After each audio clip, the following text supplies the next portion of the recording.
You weren't abandoned. You were hidden, not for punishment, but for preservation. Because the moment you walked into the room, something ancient stirred. People smiled, but their spirits trembled.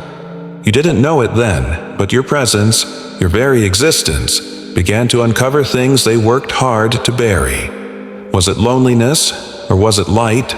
Was it heartbreak, or was it heaven pulling you into isolation to protect your calling? You thought you were being excluded, but in truth, you were being extracted. Stay with me until the end of this message, because what I'm about to reveal may explain why no friendship lasts, why no relationship fits, and why your silence has been louder than any crowd. This isn't random. This isn't karma. This is the sacred blueprint of the chosen. Welcome to Chosen One's prophecy, where the hidden are revealed, the exiled are remembered, and the marked are prepared. Do you remember what God told Jeremiah? Before I formed you in the womb, I knew you. I appointed you a prophet to the nations.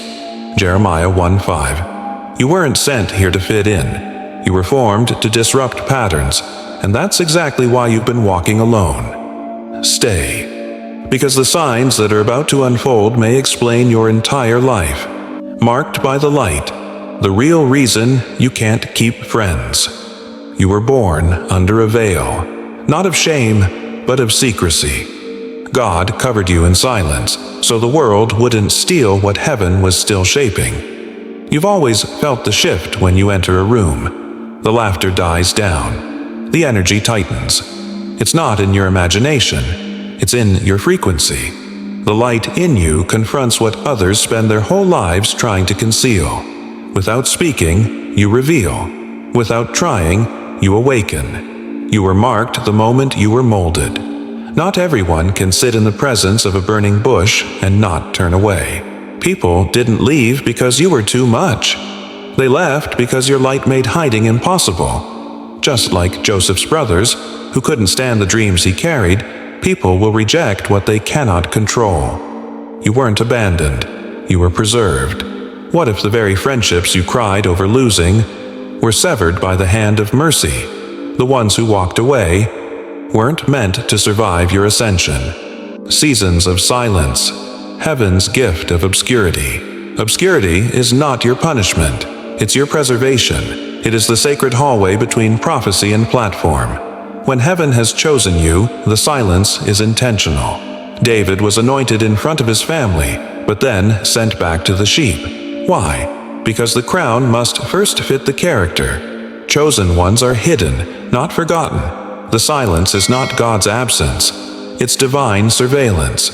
He is watching how you respond to emptiness, to stillness, to being unseen. This is where your roots are tested. This is where the oil deepens. Some of you are in a long night season, wondering why no one calls, why love never lasts, why connection keeps slipping through your fingers. But the wilderness is where God removes every false voice, so you'll know His when He finally speaks. He's not punishing you. He's preserving you from distractions that would derail your destiny. If this resonates, comment 4044 right now, as a prophetic sign that you are still listening, still receiving, still aligned.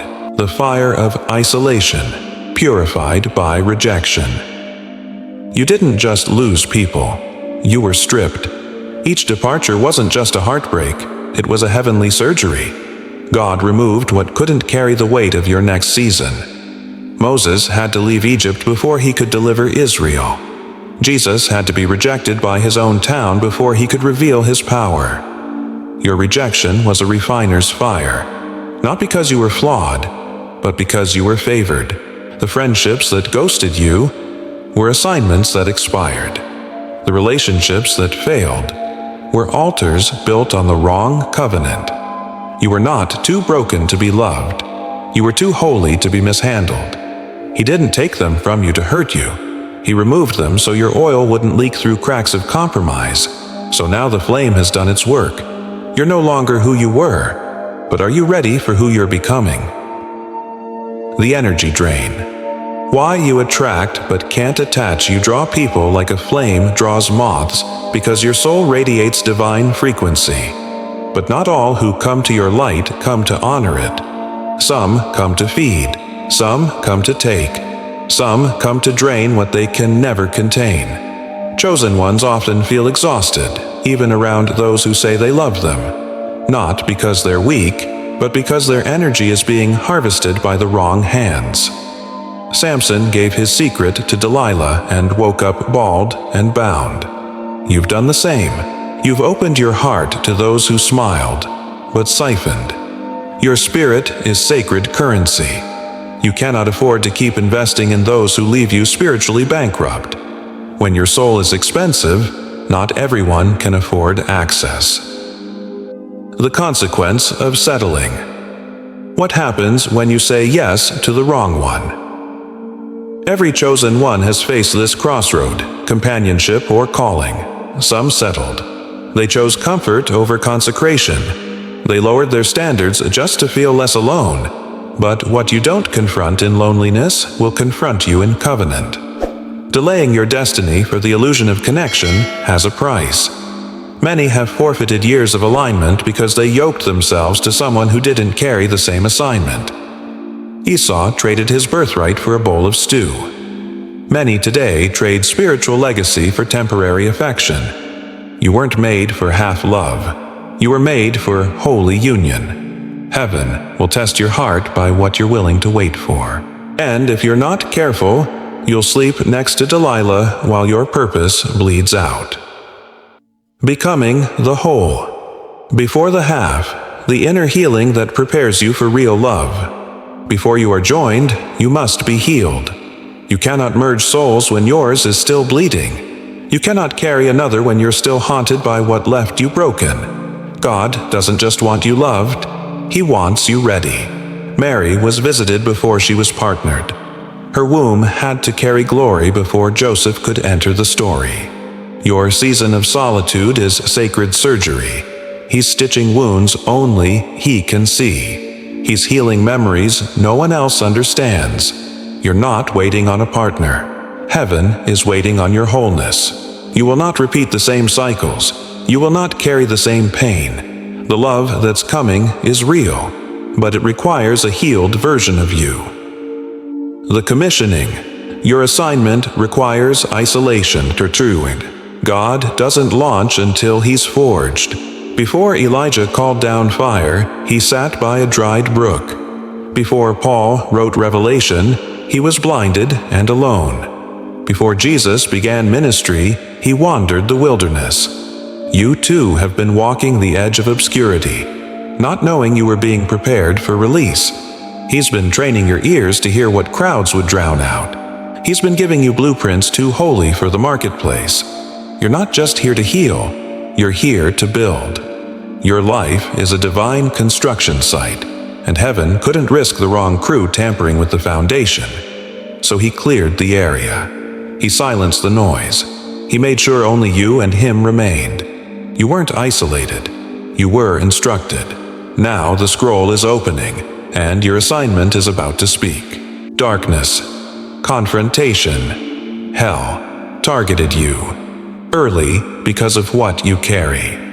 Why do you think the attacks came so young? Why do you think the abuse, the trauma, the betrayal happened before you even knew your name? Because hell recognized what you didn't. You were marked by heaven and targeted by darkness. Just as Pharaoh tried to kill Moses at birth, just as Herod slaughtered infants looking for the Christ, the enemy always overplays his hand when someone dangerous to darkness is born. You weren't unlucky. You were lethal. Your childhood was not a curse. It was an early war. Demons tried to distort your identity before you discovered it. They tried to use pain to rewrite your worth. They couldn't stop your calling, so they tried to scar it. But here you are, still breathing, still rising. The warfare wasn't confirmation of your weakness. It was evidence of your anointing. The remnant rises. You're not the only one. Look around. Can you feel it? You're not the only one who's been hidden, hunted, and healed. There's a remnant rising. scattered across nations, languages, timelines, yet moving with one spirit. These are the ones who walk alone, not because they're unwanted, but because they're unmatched.